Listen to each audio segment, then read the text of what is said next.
I'm going to start with my machine check the room setup before I introduce my patient.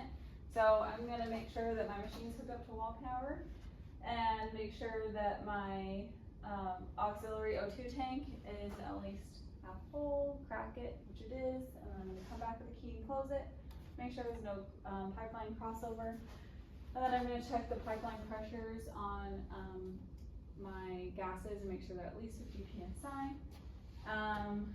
I'm going to make sure that my vaporizers are full and that the interlock system is working and the caps are nice and tight. Before I turn on my machine, I'm going to do my leak test, make sure there's no, my low pressure test, make sure there's no leak in the flow meters. And then I can turn on my machine. I'm going to check my nitrous, make sure I can't make a hypoxic mixture and that the link 25 is working. Next I'm going to do my high pressure test. So I'm going to close my appeal valve to 70, include the Y piece, press the O2 flush. I should be able to maintain 30 centimeters of water for at least 10 seconds there. And then I'll deliver blah here. I can put it in the vent mode and make sure that my inspiratory and expiratory valves are fluttering. I'm going to leave my APL valve to open and in spontaneous mode.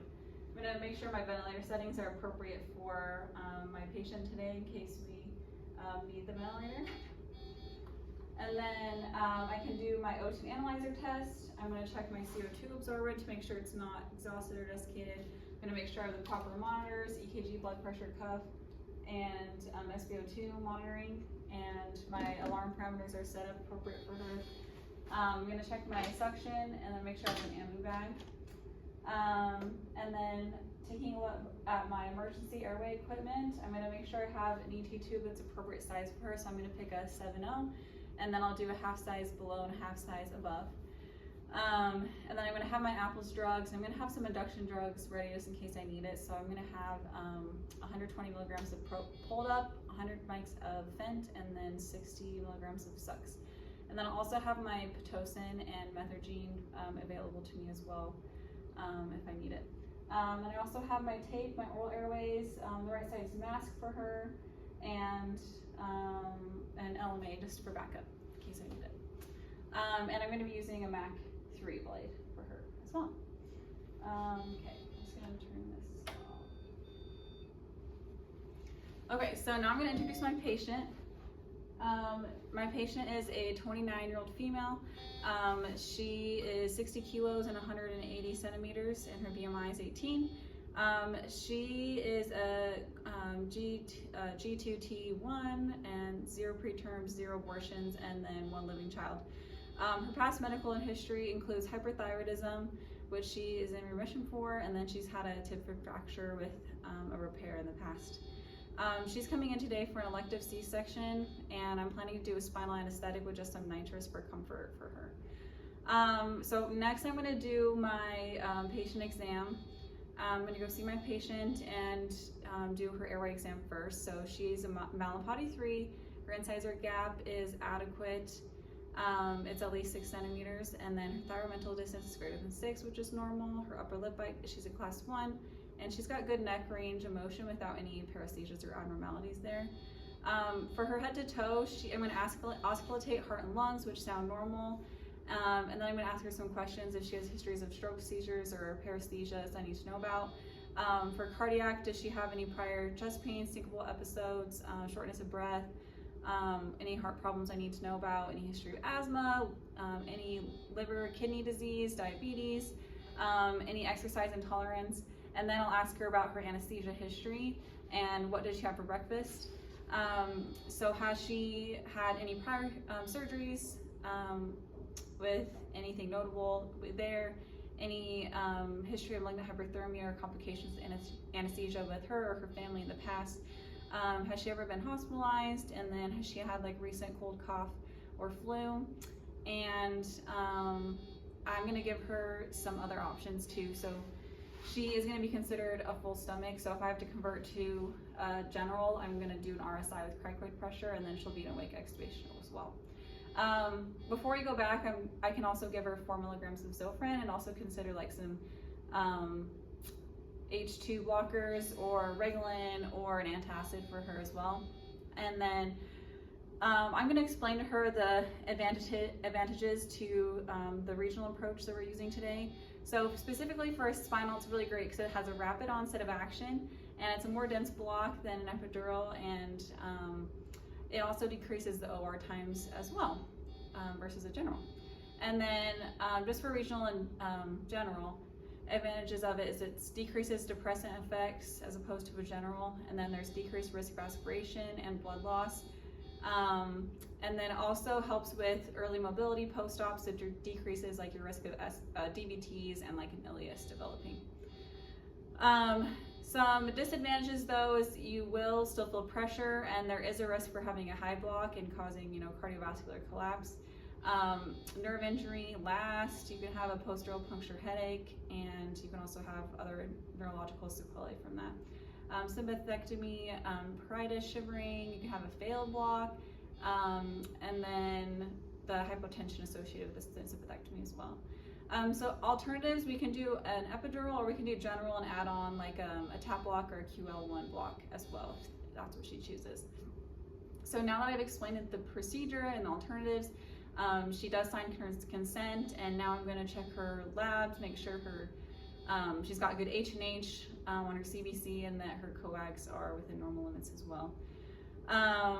And I'll finish reviewing her chart and any other medications I need to know about that she's on. And now before I start the procedure, I'm going to be using the co-loading fluid technique. So I'm going to have 500 mils of LR ready with the nurse so that I can give that within 5 minutes of starting the spinal for hypotension. And then I'll have ephedrine and neo ready. I can use either one of those drugs. I'll do like 5 to 15 milligrams of ephedrine if she has hypotension, or I can do 100 mic boluses of neo as well. And she has normal cardiac output, so I can use the neo, would be a better choice for her. Okay, so I'm gonna help her get into a sitting position and really pushing out her lower back like a mad cat. And then she's gonna be having the appropriate standard monitors on as well. And she's gonna have a nasal cannula on. Next, I can open my kit. I'm gonna put my sterile gloves on and a mask, and then I can use my prep stick and prep. And then I'll drape as well, and I'll look at her landmarks here. I'm looking for the 2 Furious line, which is about L4 for her. So next I'm going to be doing my lidocaine. So I'm going to prepare my lidocaine by pulling it up with the filter needle. And then I'll inject it with this transducer.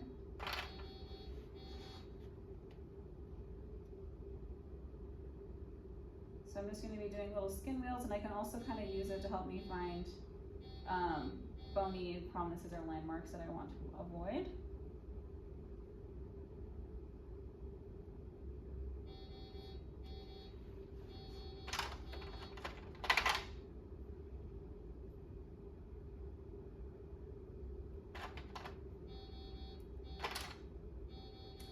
Okay, next I'm going to insert the transducer with the bromage technique.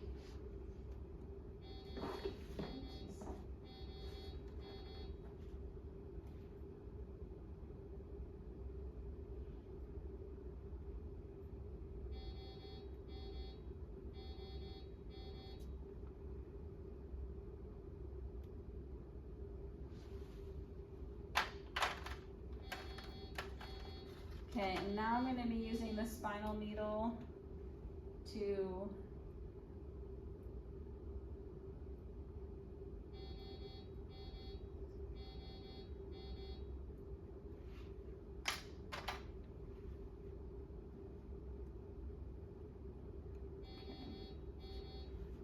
So now I'm going to be using the spinal needle going through the muscle layers and the ligaments.